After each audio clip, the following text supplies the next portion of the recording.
I'm going to give a brief introduction. I'm David Pinto with TDR Nation. Mike Wahl over there with NAPDRT.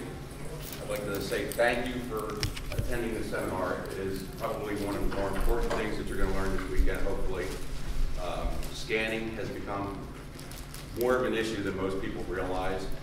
I don't know how many of you people are on the Hale side of things, how many of you are lot technicians or retail technicians, but this involves all of us. If you ever take a car into your shop and do a walk around just to make sure that when the customer's done, they don't, oh, that scratch on the bumper wasn't there. Now you're stuck paying for this bumper. You need to do the same thing with a vehicle computer before you touch the car. There's going to be codes on these computers that don't light up dash lights. There's only 10 dash lights on the car. There's got over 100 codes that could come up. If they had a light for every one of those codes, the car would never leave the service department.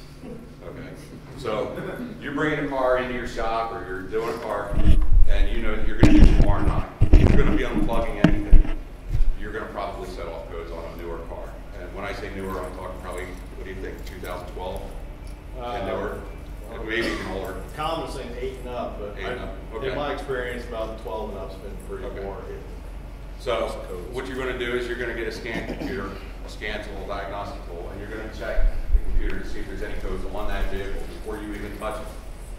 A lot of cars are going to have codes on there. It may just be an air pressure code or a radio code, but with the vehicles that have lane detection systems and things like that now, if you're taking something apart, you need to know what's on there before you do it. Take a note, take a picture, print it out, and cover your butt. Okay, now that when the customer comes back later and says this didn't work or that didn't work, or they get in an accident because this didn't work or that didn't work, you can say this was there before. And in all rights, you should probably let the customer know that those codes are on their car, whether you do anything with it or not, just for their own safety. Now you're doing a tail light or a headlight or a rear view mirror, or taking a door off, headliner down. Anytime you unplug anything electrical, you're probably going to set off a code. So when you're done with your repair, you go back and you do a post scan. Now if it had 5 codes on there before you did anything, you don't want to touch those codes. You only want to fix the codes that you did after. Now when I say code comes up, that doesn't necessarily mean that there's an issue that this car's not safe to drive. It's just saying that while you unplug it, it stopped communicating with this module or whatever. You run your post scan. If there's any codes that you did, you can clear them. When you're done clearing them, you need to make sure they didn't come back up, because that's telling you there's a problem. Maybe something didn't get plugged back in, and that's where you want to, cover your butt.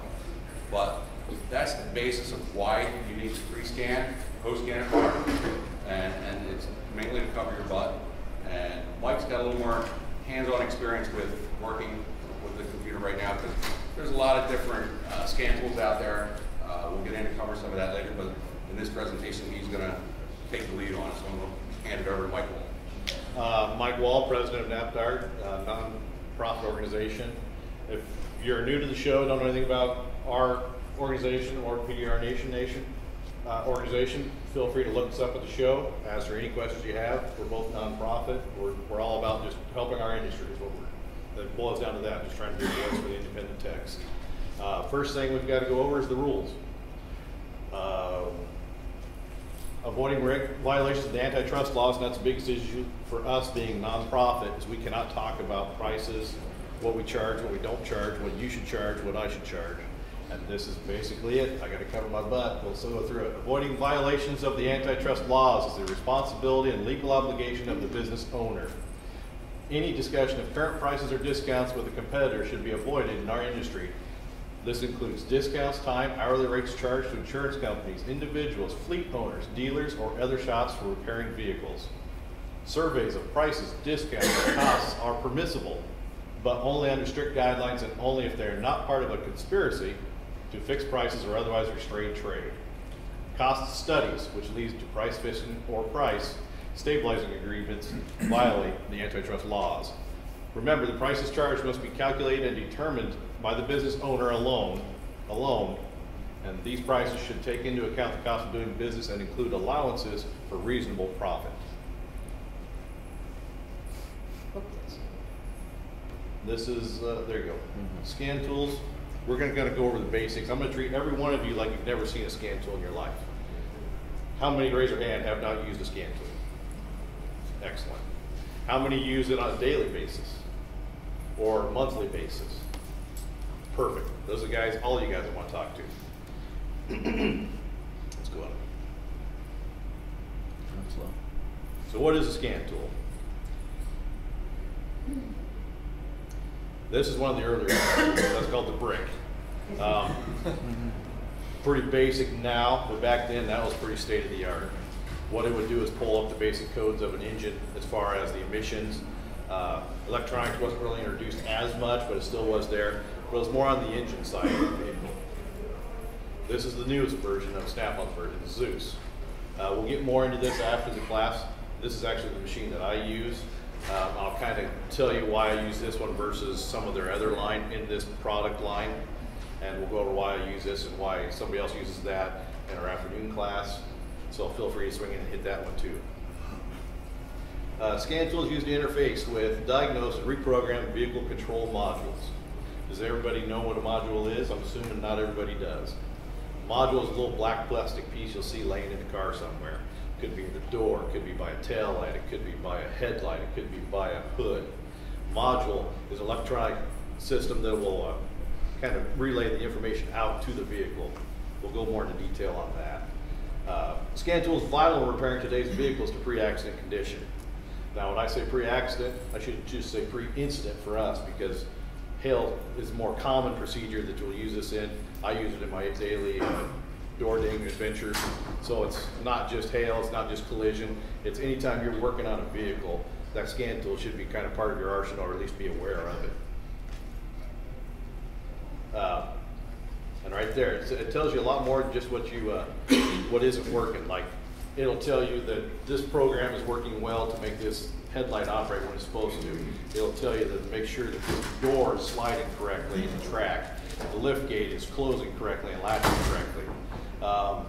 Any of you have torn a car apart, how many times we see it like on the media, Facebook? My lift gate doesn't work now. When we took it off the Toyota Sienna, why? Well, there's a couple things. It could just, you didn't hook it up right.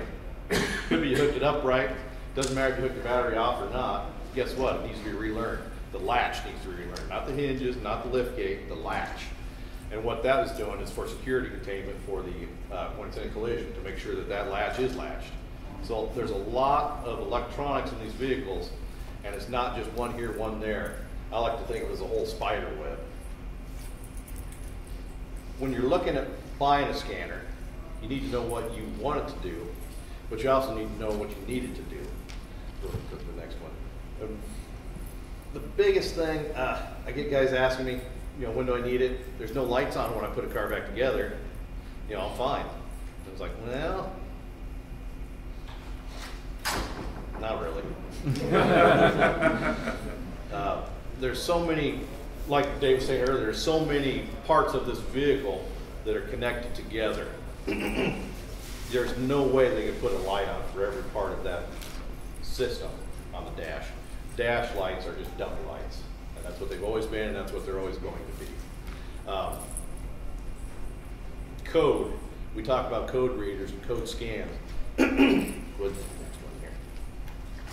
This is just some I rattled off the top of my head and put down. I'm sure there's probably 7 or 8 codes I haven't even abbreviated and put down.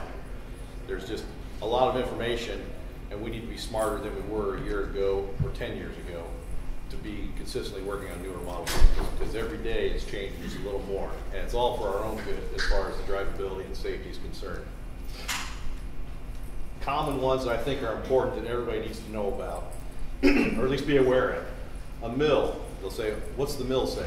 Malfunction indicator lamp, that's your dummy light.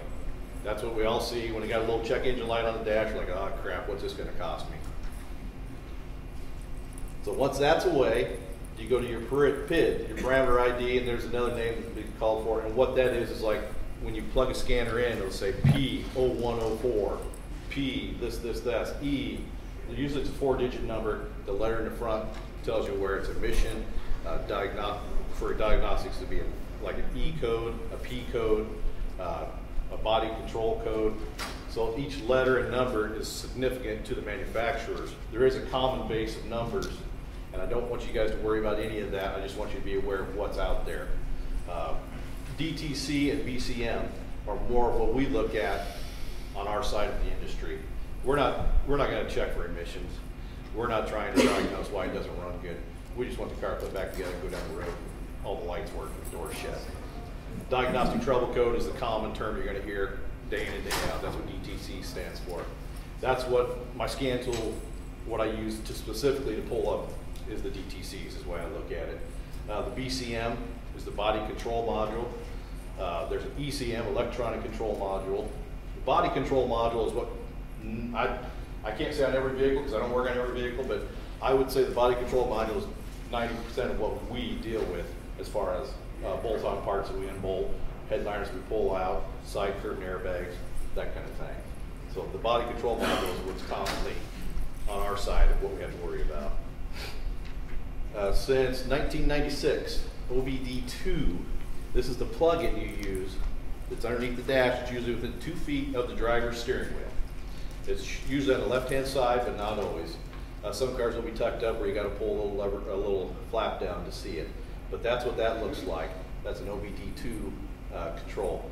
Before 1996, it was an OBD1, and it was kind of a square goodie. And instead of the computer, what you'd actually do is you take pins and you poke into pin 1 and pin 7, pin 1 and pin, and you'd actually read the flashes on the dash to tell you what the code was. And thank God we don't do that yet.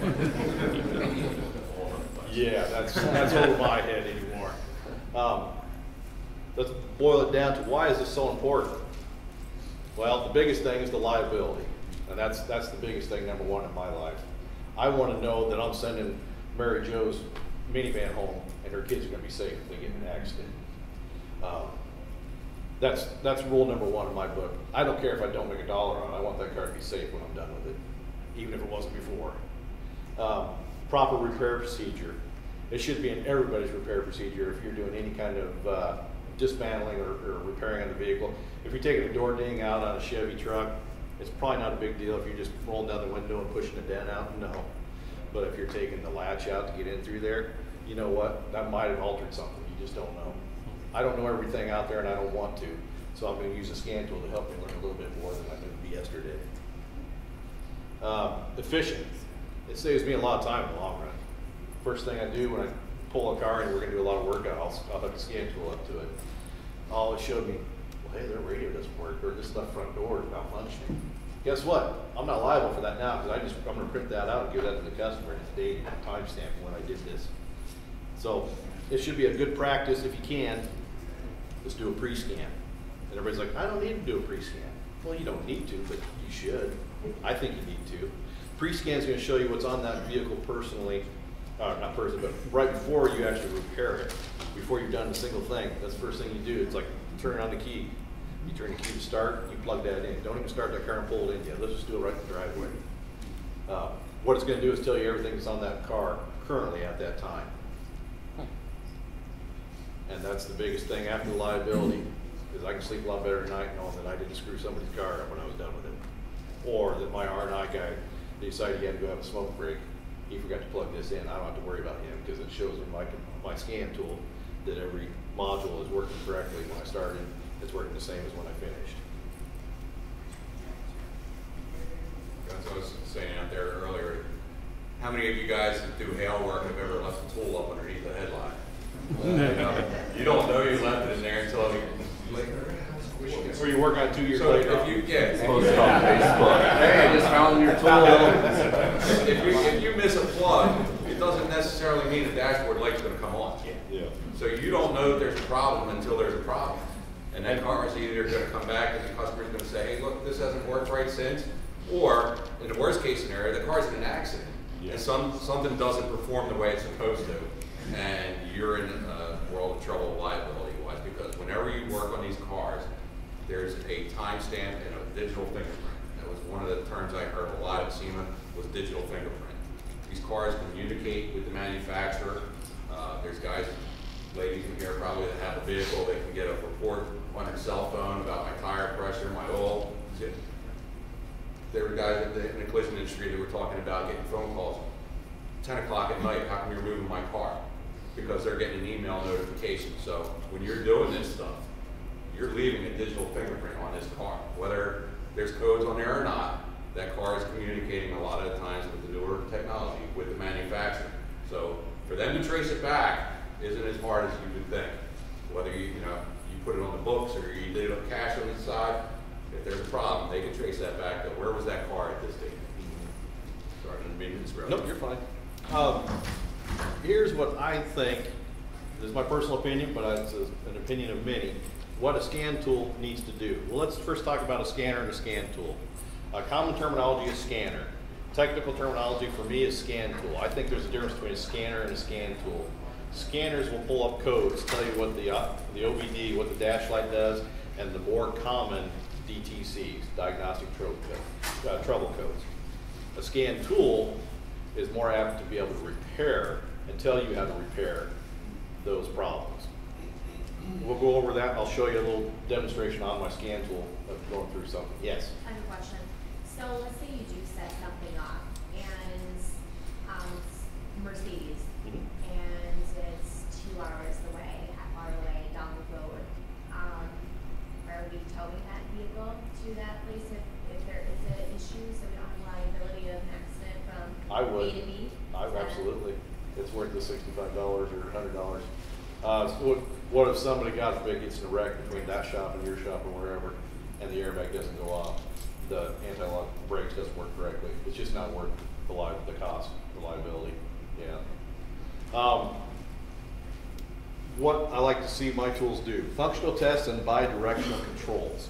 Functional test, and not all. And this is where you guys need to do your own homework. What a scan tool that someone is trying to sell you does or does not do. They're more and more getting more streamlined what they can do at a reasonable price. Functional tools or functional tests. What does that mean? That means I hook the scan tool up to my car. I can hit a button, roll the window up and down. I can hit a button, turn the AC on or off. I can hit a button, it'll make the turn signals flash left or right, brake lights, etc., etc. Do every little electronic control, it'll do it. More developed, more advanced scan tools go into the ignition side, do more of the emission stuff. It'll re-clear your injectors. So if you're a mechanic, that's what you need. We don't need that. I have that. It's overkill, I agree, but I love it. That's a functional test. That'll actually perform and do something.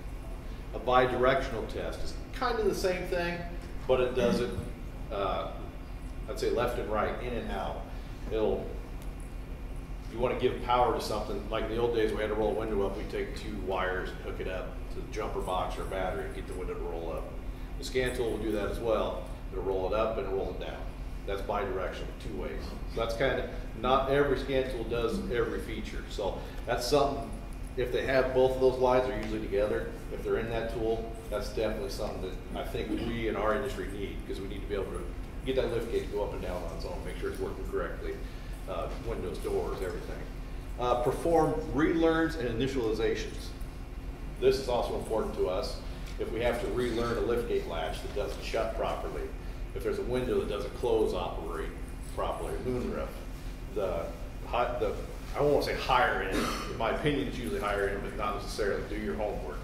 The nicer, more feature related tools will have those capabilities where it can relearn a module, and that's basically, it'll step you through and tell you what you're doing, what you need to be doing, and how to do it. It's the higher end tools seem to have better programming for me, because I'm not that smart. I'm more of a hands-on guy, so it helps babysit me and tells me how to go through that process to correct it. And initializations, that's more when you're replacing a part. Say somebody unbolted the door and put the door and the slider back on, and the track didn't work correctly and you broke it. You're going to have to put a new one in. You're going to have to initialize that new product, that new latch, or that new track, that kind of thing. So a higher end scan tool will be able to do that. A lower end one just does just codes. No. Vehicle system reports with diagnostic results. This is probably one of the most important things I think your scan tool should be able to do for you. Insurance companies are not going to pay if you just tell them, I need to scan pre and post. Well, how do I know you did it? Well, I did it. Well, how do I know you did it? State Farm was making me this year, the first half of the season, sending pictures with every scan I did. And I was like, I'm sending you a picture of every car with it hooked up. That's fine. I can just have a photo stock of that. That's no proof. Well, I also send them I print out a sheet that has the VIN number on it. What codes were before we tore the car apart, what codes are on after, which hopefully it's about 0. That's what some of the lower end just scanners that just pull up the codes and you can clear a few codes, they're not going to have that much capability. And a $200 scanner looks good on your pocketbook, but you're not even getting into the manufacturer codes where those codes are stored that we need to clear out and make sure they're operating correctly. Let me ask you, Mike, now you have a car that came in that had codes in it, and when it came in, did you clear those codes? No. Or you didn't? We try not to if they're already there. Sometimes they're related to what we unplugged. So that's kind of a catch-22. I make sure we have a report of what was done before, and if I can leave them in there, because they're not what I can scan out and clear out, then I leave them in there. But regardless, I give the customer a copy of our scan. Sorry, I'll get it. With the codes, the diagnostic codes that are on that vehicle are a troubleshooting tool for somebody down the road. So if you've got codes on the car, like he said, you want to give the customer a heads up that, hey, look, these codes were on there before I touched anything. You might want to look into getting those fixed if it's a concern to you or whatever. But whoever's going to work on that car later may need those codes to troubleshoot that properly. Like he said, though, if it overlaps with something you did, that I haven't run into yet, but I haven't done as many scans as you have. I haven't, but I was told when I leave the stuff alone that wasn't there, that was there before you touched it. Just your main concern is to notate what was there, then to check against what you did and clear it, the stuff that you did, make sure that it clears, it stays cleared, and that there's something not unplugged still along the way. I guess my question was in correlation to that, if there was a way to identify up front if it is something major, because you don't know what the last guy did as far as notifying the customer. Right, well that's what the more you use it, the more you'll see certain codes over it, and you go, okay, that's probably not a big deal, radio or HVAC or something like that, but you still, you want to make sure that you're covered. The customer, ever since you worked on my car, doesn't come back and bite you in the ass. Now, I will say, more mechanical side, you pull a code up and say it has an emission code. You go through and clear your codes. If you clear that code as well, if it's a problem, it will still come back up within about 4 miles. But it's nice to leave that code in if you're capable of, so that the mechanic down the road, when he goes and hooks his up, he knows what's been done prior. Some of these codes may be intermittent. Yeah. How many people have gone to the deal, well, this car has been doing this, but I can't get it to do it right now. Those codes are stored on the computer. If you clear them out, that's not going to help the guy that's trying to fix it because it was an intermittent thing versus a constant thing. I don't see any codes. It doesn't seem to be doing it. Take it out of here. See you later. Bye. Yeah. Get it, probably. So what's the protocol? What's your process for informing the customer, presenting them with the, okay, this is what we see, and can we get the approval to work on it? Tell us, what's the real world part of this? Well, I pull the car in, I'm hooking up the scan tool, seeing what's in there, it's clear to get to go. I'm not going to worry about the customer. Work on the car and we'll go. If I pull the car in and we pull a code, and I'll show you a demonstration here in a little bit of what I actually had just this week. Call the customer up, say, hey, we pulled it in, we're getting ready to work on the vehicle, we did diagnostic code, we did a health check on your vehicle, and this is what we have. I want you to be aware of it. It's nothing that we can do as far as repairing, or if it's something you can do if you do a little more advanced work. Let them know and try and upsell, or give the number to your mechanic that you're friends with, if nothing else, or tell them you should take this to the dealer, get this looked at, noticed on your check engine or your diagnostic side. Just simple, and it makes them know that you care about their vehicle. It's a good upsell, nothing else. Is that something you tell the customer when they drop the car off, we're going to scan your car? Absolutely. Yeah. If it's just a door ding in the door, It's a great selling tool too. Yeah. I mean, I had a car last week, and the customer, he said it was a door ding in the back quarter panel on a Honda CRV, and my first question to him was, do you have any advanced safety lane changes, things, that type of thing on it? And he said, yeah. I said, okay, well, to do the repair properly, I'm going to need to run scans on there, and I figured that into the cost of my car. I may not get as much as I would, for a retail. For an insurance claim or another claim, but we're not going to get into the money thing. But you can use that as a selling tool, and that customer is going to trust me over the other guy that calls. Well, I can just drill a hole here in the corner panel and pop it in there. And I'm like, no, I got to take the tail light out. It means I have to unplug something, so that means I want to run these scans and make sure everybody's covered and everything. Eddie's been trying to get a question in here. Unplugging, how they talk about saving like presets, radios, stuff like that. Can you save that stuff on yours, or I've you never know what had I'm that talking problem. about? I've never had that problem. It's probably going to be an individual scan tool company. You can add our decision when you're shopping around figuring out which tool you're going to You know what I'm use. talking about? You can, yeah, you can ask the rep. You know, because I encourage everybody's going to want something a little bit different for their situation. If you're running a hail center or you're in the body shop 90% of the time, you may be able to get a more advanced tool than the guy that's working at the dealership lot. That's not going to recover his costs as much. But It's like when you're simple shopping unplugging a around, battery and it my clears. afternoon class will go through some of the different tools out there. You can ask these questions from the rep before you spend your money, and we'll give you some key pointers on things you want to have and things that you might want to have. This gentleman's been waiting for a question too, sorry. Yep. Difference between Canadian cars and does it see the difference? They're a lot colder. That's because of the manufacturer. Canadian GM is going to be the same as American or Mexican GM. As far as they're going to have the ODB2, the connector, that's in revision. Mercedes has some different connectors out there. I've got connectors for them, but I haven't had to run into them yet, so I don't know which model is carrying that. But for regulation in the United States, everybody's using the same, and Canadian vehicles are using the same connectors as well.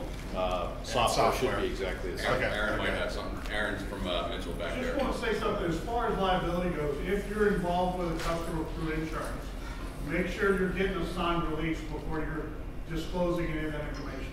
Yeah. Because it is a privacy. Yeah, there's privacy issues too with the information on that vehicle. He's great. We'll go around in a minute. Yep. I'll go through this. If We'll you're talk going about to that. scan a customer's car,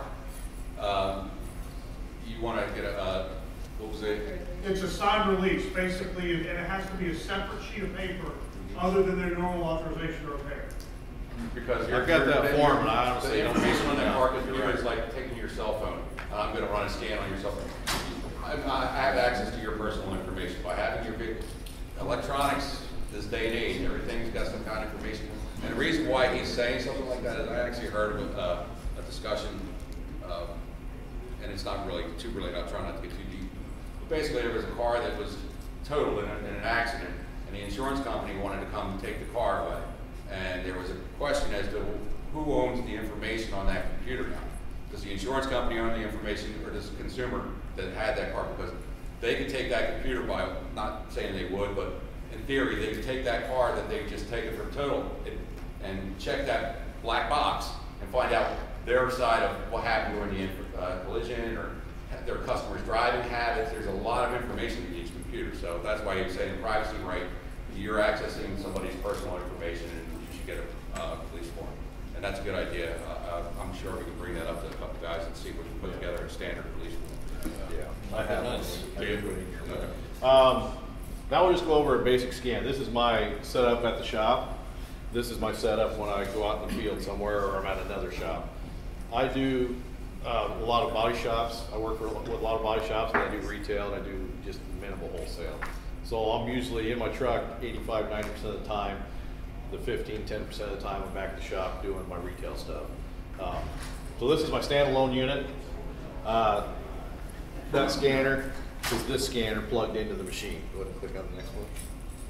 So just this week I did a 11 Jeep Grand Cherokee, had a big crease in the back door and a dent in the front door.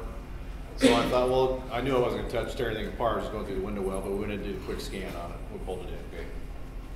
There's code scan. This is kind of time lapse. It just goes through all these different sections of that vehicle. Go and click it again. Just keeps on going. Oh, look at this. There's already something in the left front door module. Already something in the right front. Guess what? I'm working on our right front door. This is nice to know before I even put a tool in it. Go one more. See if I got. No, the other one isn't in there. There was another code, and it's a good story on this because I Was gonna do the truck last week, but it was too darn cold for one thing, and I didn't wanna do it. So I told him he had to bring it back to my shop, and he did. But he took it to Jeep and had them, the fans weren't working properly in the air conditioning heater, the HVAC. So they had to change the radio, the head unit, because that's what helps control it. There was a code in there for the head unit not working properly. So even at the dealership, they didn't clear the codes from when it was working wrong. So this is kind of a breakdown of different systems in that just this vehicle. 2011, we've all worked on 11s by now.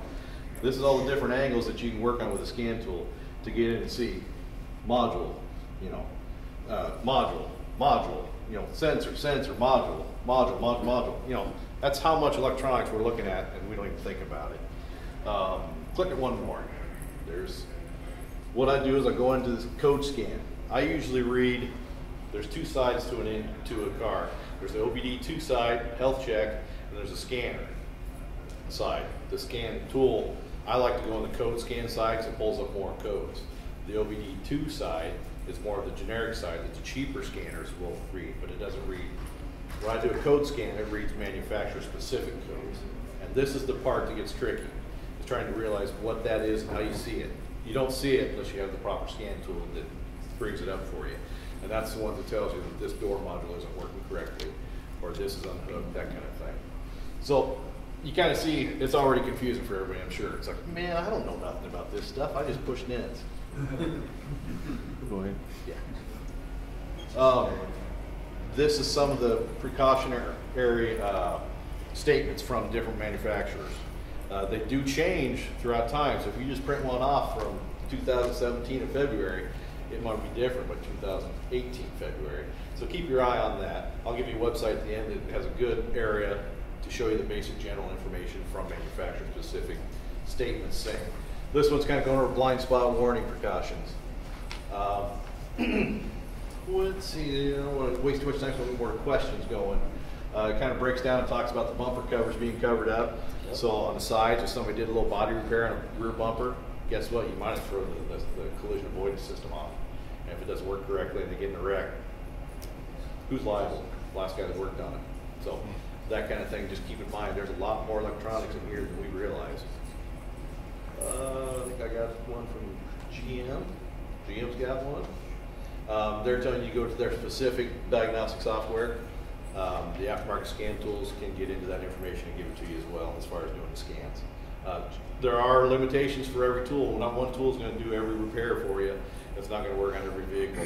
Be aware sometimes there's just something you can't work on or it just doesn't pull anything up. It does happen. We can't know everything with one thing. One more. That one's going to be Toyota, Lexus, and Scion. Okay. This information's out there. We just got to look for it. That's the problem. We as an industry aren't looking for it. We need to. Cover your butts. It's all about liability. So this is a good one I found, ASA Shop. That seems to be a good one for position statements. And that is the exact title you want for that.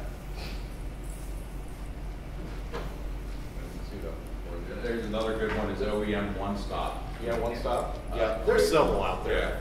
Yeah. OEM One Stop is going to be the most current position statements by the manufacturer. They get together 3-4 times a year at the OEM roundtable, and they will change their position statements and update it on there before it makes its way down through all data and a bunch of other ones. And I was with ASA during some of the formation of that, and I've also had meetings with OEM with the roundtable. Okay. And they keep that up to date.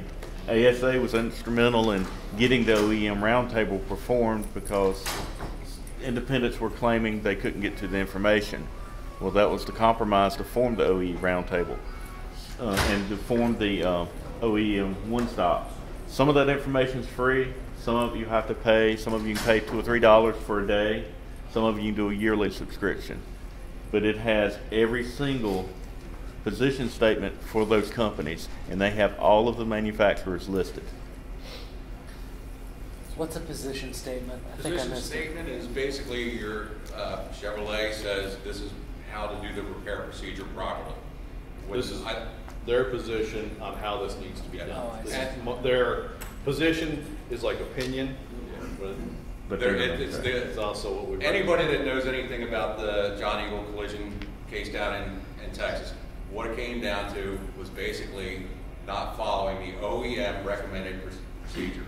So when they say recommended, for legal reasons, from what I understood at the seminar, the show that I was seeing, legally, the OEs have to say recommended, because if they say it's required, they're going to be required to pay for it. That was what I was explaining. That's why they always say recommended. But the insurance company likes to throw that out at you as, well, it's only recommended. And that lawsuit basically said, if it says recommended, that means required. If you don't follow their recommended procedures, you're putting yourself at risk. So that's what a recommended procedure is. How much does the average one of these scan tools cost? Scan tools are varying in price. We're going to have another seminar later this afternoon. I'm going to go a little bit more into depth on different scanning tools and the types. But for what we're doing, he has overkill. I mean, he's going to scare you to death if he told you how much that his tool costs. But he got a free golf cart. It's going to start probably in the low range. You're going to be over $1,000, between $1,000 and $2,000, and it's going to go up. But it's going to depend on what your situation, what you need, what you want.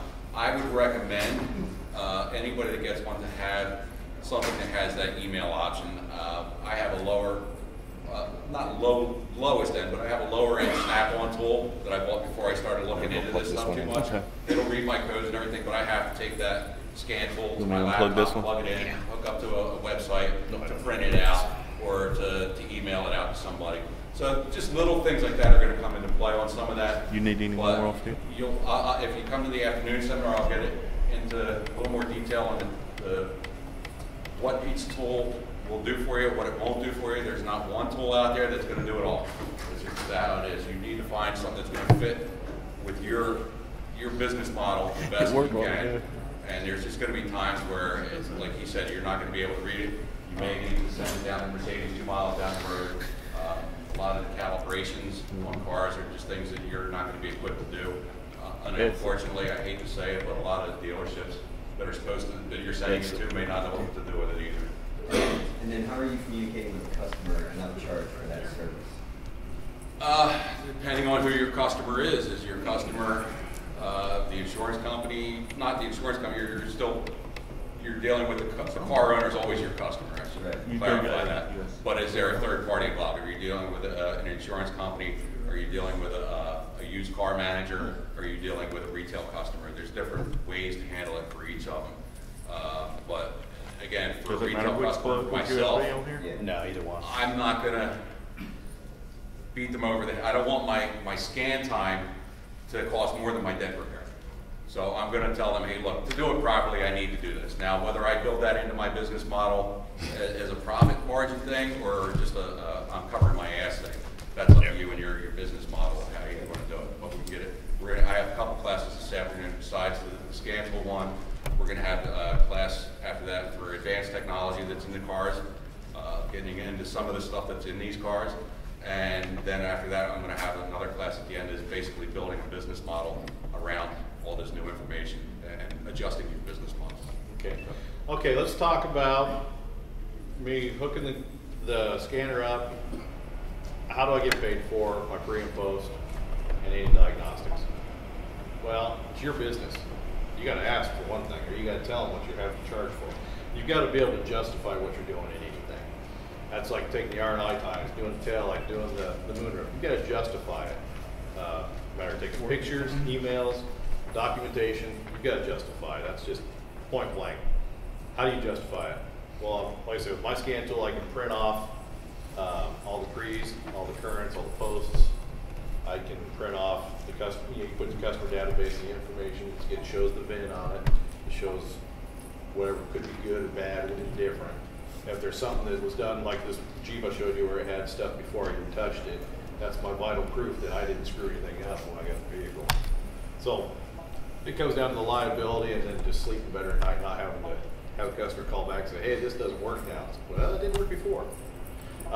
Pricing wise, that's going to be up to you guys as far as where your region is and your competitors and what you need to have in your business model. I can't tell you what to charge.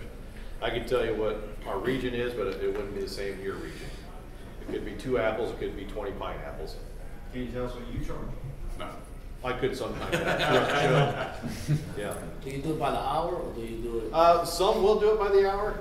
Some shops, and in my region, I've got some shops that do charge per hour, and I've got some shops that just charge a mechanical labor rate or mechanical time rate. I would always put it at a mechanical rate in my region because it's a mechanical repair. Somebody else had a question over there. Yes, sir. How long does it take? That varies on the vehicle and what kind of information you're extracting from it. Startup time on mine, if it's already been on during the day, it takes about 30 seconds to recognize what the vehicle is. I spend a couple minutes because I'm more familiar with it. If I wasn't familiar with it, it might take me double the time. So figure 10, 15 minutes to get started, initiated. Depends on the total time and the tool. Scan tools are, different memories are inside them as far as brains and computers go. Commonly, I don't want to say there's an industry standard on time, but it is, I have noticed an hour, hour and a half is common for labor. For charging, yeah. Yeah, for charging that. Hopefully you can do it quicker than that to make it be profitable, but that's just like any flat labor rate. I do not charge a per hour fee. I have a set fee. Now, retail customers, like I use it as a selling point more so than anything else. I had a car come in, they ripped off the antenna on the roof. And I told them, I was like, well, it's going to be X amount to do the repair. I'm going to have to charge you another X amount because we'll have to do a scan. He said, what do you mean a scan? So then that's when you educate the customer. He's interested. It's like, well, since we're tearing this apart, I need to make sure your car is correct when we're done. I need to know that everything's safe. So we're going to do a scan on the health code side and make sure everything is correct on your vehicle before and after. Because when we unplug this module, it might throw a code. I can't say it's going to or not going to because you don't know until you do it. And then, man, you've already piqued their interest because they know more. You know more about their car than they do. Do you want to try something? Is there settings inside your scanner? I don't want to screw it up. No, it would just come up that main screen. That's what it did a while ago? Okay. Yes, sir. Yes, ma'am. Put that on your hail estimate to the insurance company? Absolutely. Yep. I would say this year, probably about 90% of my vehicles we charge for pre and post scans. If it was a low-end HD truck that was 2008 or 6, hardly working on it anyway, I probably didn't charge. If it's a 2017 F250, you're damn right I charge. Instance one we had, real light hail, we pulled the roof, pushed the dents in the hood, took one taillight out. We threw 17 codes in that vehicle. One taillight. Like, Nice. what were the codes though? Just random analog, not analog brake. On that one, I printed it off probably, but it was different ones from the taillight housing to analog. What analog brake was in that one? Yeah, I got a lot of analog It's brake ones. spider web. That's why I like to look at these cars. There's fingers and arms everywhere, and they connect to so many different modules, and they connect into the BCM, and the BCM just blows everything up. Another point on that for the insurance company, you want to get that's another thing with the position statements. You find the vehicle manufacturer's position statement on it. A Honda, if it's a Honda, they just released their position statement is they want pre-scans and post-scans done on any vehicle from 1996 up. So. Just to give you an example, I did a 2015 Tahoe, and I used what's called an Aztec scanner. So it's actually done remotely through a center where the technician's in Texas. I think it's in Texas. And I pulled the hood, I pulled the tail light, the antenna, and the rear hatch set off. It had 18 faults on it. The technician who was working on it asked, what did you do to this vehicle? He says, this doesn't make sense because he's used to collisions, so everything would be in one part of the vehicle. I had codes from the front of the vehicle all the way to the back. So it said it was hail damage. He goes, okay, that makes sense. You done PDR on it. Now, as far as throwing codes, the simplest thing to do, like I said, that tail light on that F250. I had a 2017 Porsche Macan, however you say it. I had to pull the door panel off to fix door dings. It had a code in it, and that was one of the selling points to the customer. I was like, oh, by the way, I'm going to scan that and make sure there isn't any codes. And then they come up with the code from when I unplugged the module. And I showed them after the fact, it says we cleared the codes, so everything's safe to go, and your door module's on your door as well. You know, it just makes you look like the professional. And you are a professional because you're taking their safety into mind, and that's what it's about. If I did not clear that code, maybe nothing would have happened. I don't know. I'm not a magician. I'm not a mind reader. That's the other maybe thing. not. A lot of people ask all the time, so you made a code go off, so what? Is there going to be an issue with the car? Is the car still safe to drive, or is it not? The code's just telling you that the computer stopped talking to a module for whatever reason. And again, back to the headliner with the tool that you put up there that you didn't realize you did. If you leave something unplugged, it may not throw a light on, but that scan, when you do the post scan, it's going to come up with a code. You go, okay, clear the codes. Then you want to go back and do it again. Make sure the code stays. You start the car, run it for a few minutes, maybe back up and run it again, and see if any of these codes came back up. With the John Eagle collision lawsuit, Todd Tracy was already on when I was at CB. He was already on to his next case, and his next case involved a hail car that a headliner was dropped and an airbag wasn't plugged back in, and the car was in an accident. The airbag didn't deploy, and somebody was killed in that. So that's what a post scan will do. It'll tell you there was no dashboard light that came on, said no airbag. But that scan will say, there's an airbag code. Go in and clear it. It's not clearing. Why isn't it clearing? Well, we need to dig in deeper and find out why it's not clearing. Drop the headliner. Oh, somebody forgot to plug that back in. Not everybody's unplugging airbags, but it's that type of mentality. It's peace of mind. Will that scanner tell you that the problem is up in the headliner? You need to plug it in. Depending on your tool, will it tell you that? Your tool will give you a code. The more expensive tools or the different types of systems that you're using will help you troubleshoot down the line. Some of them will tell you that for this particular code, the most common issue is this, or the most common issue is that. We'll go over that in the next, down the road, I'm more specific. On my tool, it's top of the line for this product. It actually does self-diagnostics as well. So if there was a switch that was or not switch, but a plug-in that wasn't connected, it will break it down to that region, you know, what it is, and then more than likely it could actually break down to what that actual pin that isn't connected. That's depends on the tool, and it depends on the software and the providers that are backing it up too, as far as what information is given you to on the equipment. So that's where your research needs to come in. I can't tell you what to buy or not buy. I tell you what you need to look for. The basics, I want you, every one of you, if you're going to look into buying one or renting one or leasing one, or even your neighbor down the road that has one using it, I want you to know that if you can, if he or she can print out a copy of what it did or didn't show in the system. If it can email is fine. Yeah. You know, so anyway, you can justify. It's all about justification, what's done or done. That is how you get someone to pay for your repairs. It boils down to, I get the adjuster, well, we've never done that before. And then I've just got to say, if your wife and kids were in this car, would you be comfortable with being properly repaired or not properly repaired? It boils down to liability. And then if they say they won't pay for it, then I say, well, I need you to sign a form that says that I am not liable for any repairs done on this vehicle through the BCM. And guess what? Their tone tends to change. You can't, the problem in the mechanical, auto body, whatever industry is, we're chicken. We're scared of the insurance company. You got to get that mindset out. You're not working for the insurance company. You're working for the customer, and it's your business. You tell them how you're running your business, not how they're running your business. It's hard to do, I agree, and you're not going to win every battle, but that's what you need to do. You need to get a backbone. Yes, what it is. I have a question. So let's say I'm on a route day and go to a customer's house and, you know, we're going to do pre and post on just something small. At what point, and I'm just talking real world stuff here, we schedule the appointment, you know, we're there, and now we find out we can't scan that. What is, we're stopping what we're doing at that point and saying, I can't, you know, help you, right?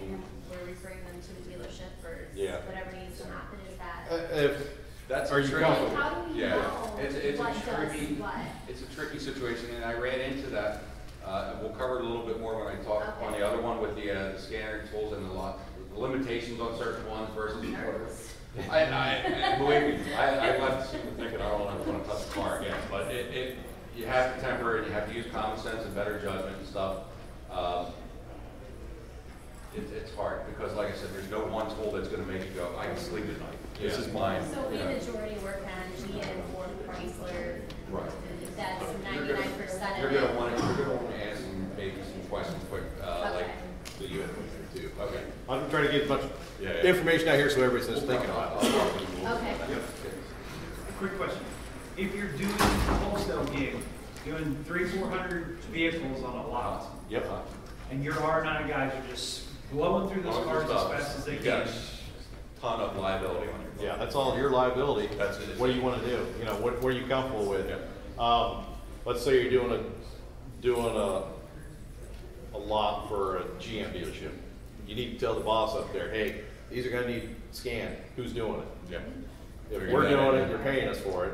If you're doing it, it's on your dime. But just make them aware that you're aware that something needs to be done. Should you require a signature stating that they're gonna do that? Yeah. Yeah. Oh, yeah. Yeah. It's all about liability. That's That's what I'm saying. Everybody You wants said to that it's all liability. It's that liability times 300 cars. Yeah. What do you got? Something I'd like to say that's real important. One, if y'all start doing these, or you should, is keep copies of it. Yeah. Two, the thing, because I spun back off and doing body repairs, is you could have someone sign a release of liability saying, hey, I'm not going to scan, they're accepting liability. But the things that I've learned in the last couple of years is, okay, I'm going to work on your car right here. I'm going to have you sign that release of liability. Now, that's between me and you. It's not between me and his kid or someone like the Honda Fit, where that was, my understanding, 3 years later, that was a roof. And so you're just getting a handshake. That doesn't mean shit. Yeah. That's true. If you're going to try to do a release of liability, which I'm sure someone's already thinking about, I'll just have them sign it. You need to have an attorney set up for your area, and it needs to be real specific. It's like, okay, you're going to sign it. It needs to be abroad to the life of the vehicle, and it's still not going to protect you 100%. I mean, if this stuff isn't scaring you, it fucking should. I mean, that's just, most of you guys don't think that it affects you, and it Do they have a will. recruiting program for R&I guys at MIT now? or Yeah, what? really. They're gonna need to here in a couple of years. It's scary stuff out there, like you said. If you're not thinking about it, you really need to be. Well, right now there's even scanners that you have to have scanning tools done on windshield replacement. You guys aware of that? I talked to a friend of mine who works for Safe Light. They actually are putting out guys on the road now. When you come out and the guy does your windshield, there's another guy that's going to come out and do the calibrations. Yep. They have their training guys to do What you do, scanning. like scan seal or something? No, the camera. front end cameras. It's got that front end avoidance collision center. It's got a camera behind the windshield. Honda, you can't even use aftermarket glass. It has to be OE glass. It has to be recalibrated when you cut that glass out. If you're taking a headliner down and you just remove that, it needs to be recalibrated. That most of the time has to go back to a dealership, or you have to have specific OE software to do that particular calibration. So that The insurance rate's gotta go up? Well, I'll tell you what, the cost of fixing cars is definitely going to go up. yeah. That's how it is. I mean, you're spending $40,000 on a regular family sedan now. Everybody's coming in. The biggest thing to take away from this class is that you need to be aware of what we're working on. Information. These cars aren't what they were 15 years ago. They are what they were 10 years ago, and nobody knew about it. You know, they were just starting. So the stuff that's current right now, or they say it's coming out in 3 years, guess what? It's already ready. So, you know, all the adaptive stuff, all the collision avoidance stuff, it's going to be commonplace quicker than you can realize. So I just want everyone to be aware. Questions, hey, email, text, pull me aside, we'll try and help whatever. Thank you so much.